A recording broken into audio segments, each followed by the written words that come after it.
सावधान, क्योंकि आप नहीं जानते कि आप क्या हैं। परमेश्वर के मंदिर है कि नहीं। यस।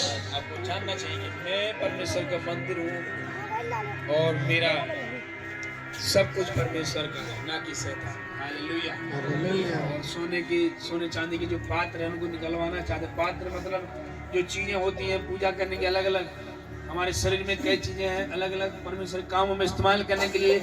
आप हाथ परमेश्वर के लिए उठाकर प्रभु की आराधना करते हो, जी प्रभु के लिए गाते हो। ये सब सोने चांदी से महंगे पात्र हैं। इनको भी शैतान गलत चीजों में इस्तेमाल कराना। लेकिन आप सावधान, शैतान की बात में नहीं आना, क्योंकि आप खुद जिंदा परमेश्वर के मंदिर हैं। इस मंदिर से केवल यहोवा की महिमा होनी चाहिए, यीशु मसीह की महिमा होनी चाहिए, उसकी बड़ाई होना चाहिए। हालेलुया।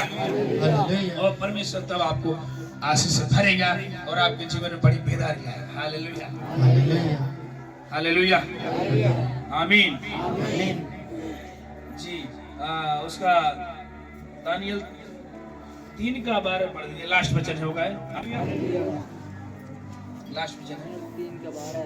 देख सद्रक मेशक और अबेदनगो नामक 3 लड़कों को डाला था। हाँ, कुछ यहूदी पुरुष हैं, यहूदी पुरुष हैं, हाँ, जिन्हें तूने बेबीलोन के प्रांत के कार्य के ऊपर नियुक्त किया है। नियुक्त किया था। हाँ। उन पुरुषों ने हे राजा तेरी आज्ञा की कुछ चिंता नहीं की, वे तेरे देवताओं की उपासना नहीं करते और जो सोने की मूर्त तूने खड़ी कराई है उसको दंडवत नहीं करते। बस बोलिए आमीन।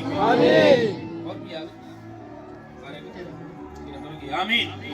ये ऐसे विश्वासी मजबूत और ऐसे सामर्थ्य होना चाहिए।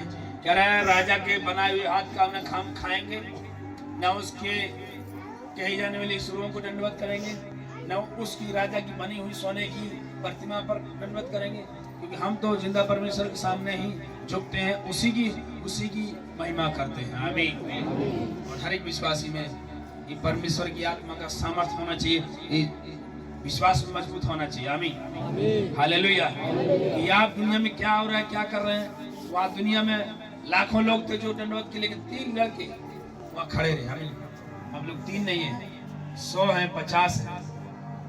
विरोध करने वाले कितने भी ताकत कर, कितना भी कोशिश करे शैतान जबरदस्ती, आप अड़े और खड़े रहना है। मैं यीशु का मंदिर हूँ, उसी की बात सुनूंगा। आमीन, हालेलुया। मैं खुद परमेश्वर का मंदिर हूँ, पवित्र आत्मा का मंदिर हूँ, मेरे अंदर परमेश्वर वास करता है।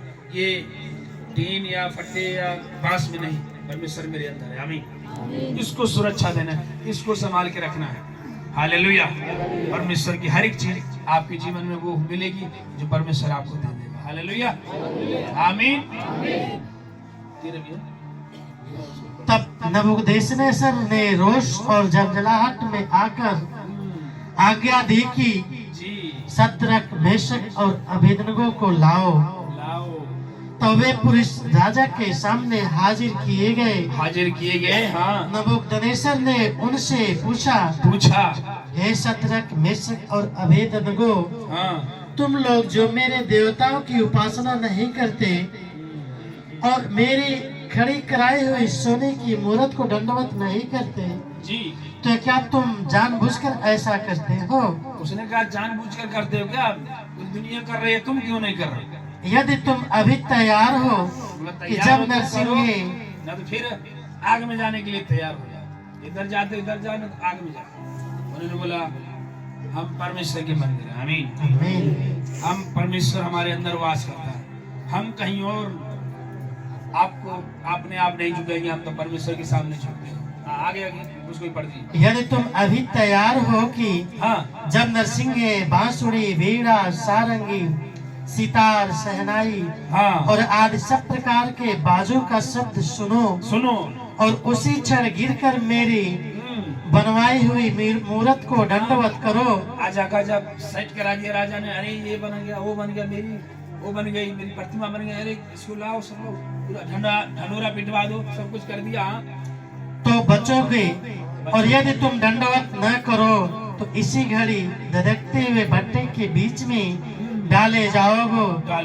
और आगे फिर ऐसा कौन देवता है जो तुमको मेरे हाथ से छुड़ा सके? इतनी खतरनाक चैलेंज कर रहा है शैतान की, कौन सा है कि जो तुम्हें छुड़ा लेगा मेरे हाथ से। आमीन। उन्होंने सोचा ये भी किसी को छोटे मोटे को मानते होंगे जैसे हम लोग मानते हैं। आमीन।